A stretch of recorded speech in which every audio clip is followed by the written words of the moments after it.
नमस्कार।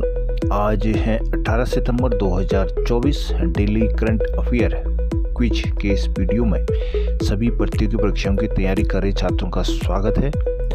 आज के इस वीडियो में हम सुभद्रा योजना, दिल्ली के नए मुख्यमंत्री, टॉप गन कप, सशस्त्र सीमा बल के नए महानिदेशक तथा अन्य महत्वपूर्ण टॉपिकों से जुड़े महत्वपूर्ण और परीक्षापूर्वी प्रश्नों का चयन करके लाए हैं और इस वीडियो को देखकर आप अपनी तैयारी को बेहतर बना सकते हैं। ज़्यादा देरी ना करते हुए देखते हैं आज का पहला क्वेश्चन। तो आज का पहला क्वेश्चन है, प्रधानमंत्री मोदी ने किस राज्य में सुभद्रा योजना की शुरुआत की है? ऑप्शन है इसका ए उत्तर प्रदेश, बी मध्य प्रदेश, सी हरियाणा या डी उड़ीसा। आंसर है इसका डी उड़ीसा। प्रधानमंत्री नरेंद्र मोदी ने 17 सितंबर को अपने 74वें जन्मदिवस के मौके पर उड़ीसा सरकार की सुभद्रा योजना का शुभारंभ किया था।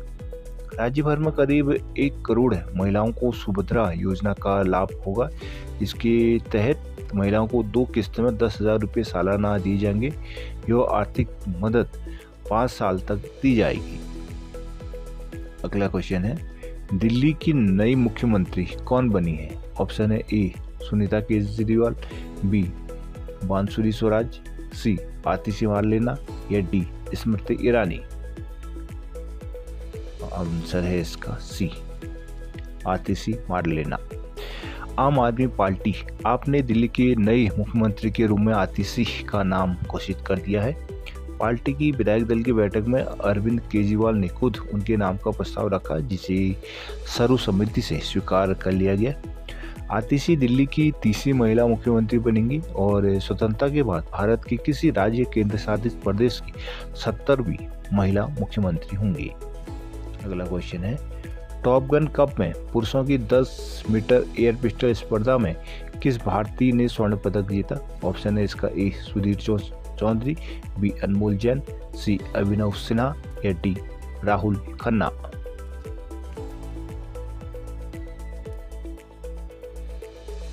आंसर है बी अनमोल जैन।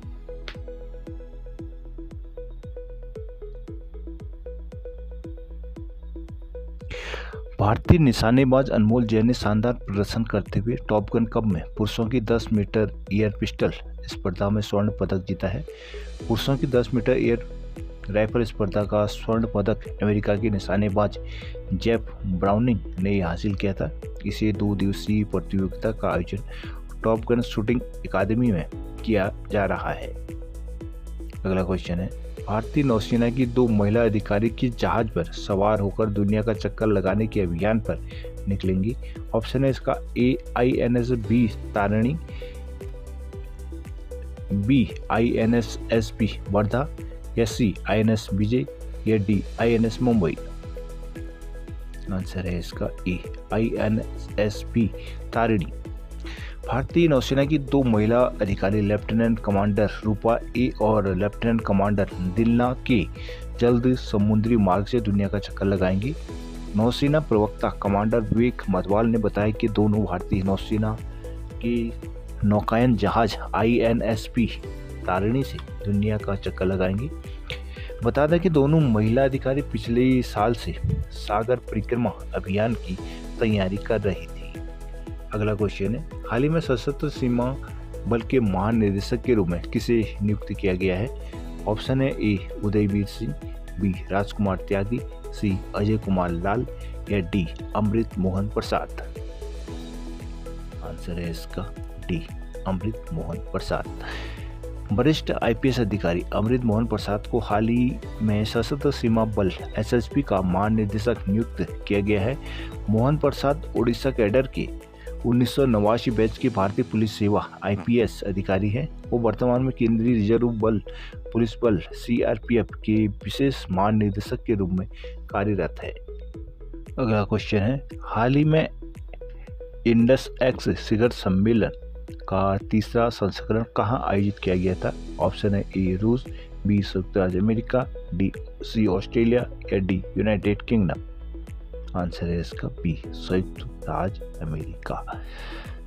तीसरा, इंडस एक्स शिखर सम्मेलन अमेरिका में संपन्न हुआ है, जिसमें भारत और अमेरिका के बीच संयुक्त रक्षा नवाचार को बढ़ावा देना इसकी थीम थी। इसे 2023 में भारतीय प्रधानमंत्री की अमेरिका की राजकीय यात्रा के दौरान लॉन्च किया गया था। इसका लक्ष्य दोनों देशों की सरकारों, व्यवसायियों और शैक्षणिक संस्थानों के बीच रणनीतिक, तकनीकी साझेदारी और रक्षा सहयोग का विस्तार करना है। इंडस एक्स एक रक्षा नवाचार पुल के रूप में कार्य करेगा, जिसमें संयुक्त चुनौतियां, नवाचार नीति और उद्योग स्टार्टअप सहयोग शामिल होंगे। फोकस क्षेत्रों में अगर देखा जाए तो जेट इंजन, लंबी दूरी की तोपें और पैदल सेना के वाहनों का सह उत्पादन इस सम्मेलन का मेन उद्देश्य रहेगा। इसका नेतृत्व आईडेक्स भारत और DIU अमेरिका कर रहे हैं। अगला क्वेश्चन है, हाल ही में भारत द्वारा टाइफून यागी से प्रभावित देशों को मानवीय सहायता प्रदान करने के लिए शुरू किए गए ऑपरेशन का नाम क्या है? ऑप्शन है इसका ए, ऑपरेशन विकास, बी, ऑपरेशन सद्भाव, या सी, ऑपरेशन वीर, या डी, ऑपरेशन कावेरी। आंसर है इसका बी, ऑपरेशन सद्भाव। भारत ने यागी तूफान से प्रभावित म्यांमार, लाओस और वियतनाम को मानवीय सहायता प्रदान करने के लिए ऑपरेशन सद्भाव शुरू किया था। इस साल एशिया के सबसे शक्तिशाली तूफान के कारण इन देशों को भारी बाढ़ का सामना करना पड़ रहा है। भारत ने INS सतपुरा के जरिए म्यांमार को 10 टन सहायता भेजी, जिसमें सूखा राशन, कपड़े और दवाइयाँ शामिल हैं। एक सैन्य विमान ने वियतनाम को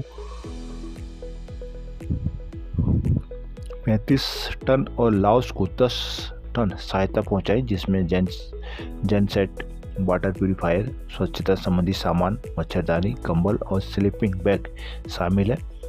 भारत की त्वरित प्रतिक्रिया, इसकी एक्ट ईस्ट पॉलिसी और आसियान के भीतर भारतीय सहायता और आपदा राहत HADR में इसके व्यापक प्रयास के अनुरूप है। अगला क्वेश्चन है, हाल ही में किस मंत्रालय ने उद्यमों को व्यापक सहायता प्रदान करने के लिए भास्कर पहल की शुरुआत की है? ऑप्शन है ए, वाणिज्य और उद्योग मंत्रालय, बी, विज्ञान और प्रौद्योगिकी मंत्रालय, सी, संचार मंत्रालय, या डी, विद्युत मंत्रालय। आंसर है इसका ए, वाणिज्य उद्योग मंत्रालय। वाणिज्य और उद्योग मंत्रालय के उद्योग और आंतरिक व्यापार संवर्धन विभाग DPIIT ने भारत के स्टार्टअप इकोसिस्टम को बढ़ावा देने के लिए भास्कर नामक एक डिजिटल प्लेटफॉर्म लॉन्च किया है। यह प्लेटफॉर्म स्टार्टअप इंडिया कार्यक्रम के तहत Bharat startup knowledge exchange registry Bhaskar पहल का हिस्सा है। इसे स्टार्टअप सेवा प्रदाताओं, निवेशकों, सलाहकारों और सरकारी निकायों के लिए बीच सहयोग को केंद्रीकृत और बढ़ाने के लिए डिजाइन किया गया है।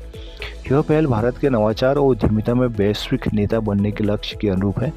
भारत में 1,46,000 से अधिक DPIIT मान्यता प्राप्त स्टार्टअप है और भास्कर का उद्देश्य उद्यमियों और निवेशकों के सामने आने वाली चुनौतियों के लिए वन स्टॉप डिजिटल समाधान प्रदान करना है। अगला क्वेश्चन है, हाल ही में ग्लोबल बायो इंडिया 2024 का चौथा संस्करण कहाँ आयोजित किया गया था? ऑप्शन है ए, बेंगलोर, बी, हैदराबाद, सी, नई दिल्ली, या डी, चेन्नई। आंसर है इसका सी, नई दिल्ली।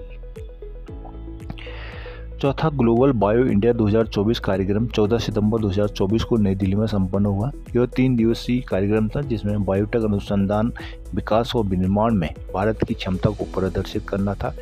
यह कार्यक्रम 2021 से हर साल आयोजित किया जा रहा है।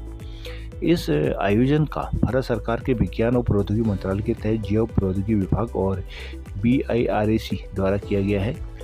दक्षिण कोरिया भागीदार देश है इसमें, और डॉक्टर जितेंद्र ने 12 सितंबर 2024 को इस कार्यक्रम का उद्घाटन किया था।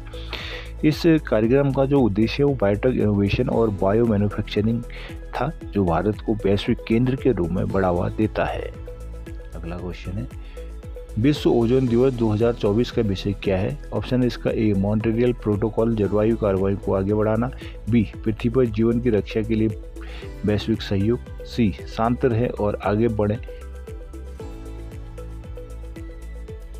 या डी, जीवन के लिए ओजोन। आंसर है इसका ए। मॉन्ट्रियल प्रोटोकॉल जलवायु कार्रवाइयों को आगे बढ़ाना। ओजोन परत संरक्षण के बारे में जागरूकता बढ़ाने के लिए 1995 से 16 सितंबर को विश्व ओजोन दिवस मनाया जाता है। भारत में पर्यावरण, वन और जलवायु परिवर्तन मंत्रालय के तहत ओजोन सेल राष्ट्रीय और राज्य स्तर पर इस दिन को मनाता है। 16 सितंबर 1987 को मॉन्ट्रियल प्रोटोकॉल पर हस्ताक्षर करने के उपलक्ष्य में संयुक्त राष्ट्र द्वारा 1994 से इस दिन की स्थापना की गई है। पहला विश्व ओजोन दिवस 1995 में मनाया गया था। 30वें विश्व ओजोन दिवस 2024 का विषय मॉन्ट्रियल प्रोटोकॉल जलवायु क्रियाकलापों को आगे बढ़ाना है, जो ओजोन परत की रक्षा और जलवायु क्रियाकलापों को बढ़ावा देने में प्रोटोकॉल की भूमिका पर प्रकाश डालता है। तो ये थी 18 सितंबर 2024 की महत्वपूर्ण परीक्षा उपयोगी करंट अफेयर। आशा करता हूँ ये वीडियो आपकी आकलन में आपका साथ देंगे, इसलिए आप चैनल को सब्सक्राइब ज़रूर कर लीजिएगा, जिससे कि आपको वीडियो की नोटिफिकेशन टाइम पे मिल जाए। तो thanks for watching and please subscribe.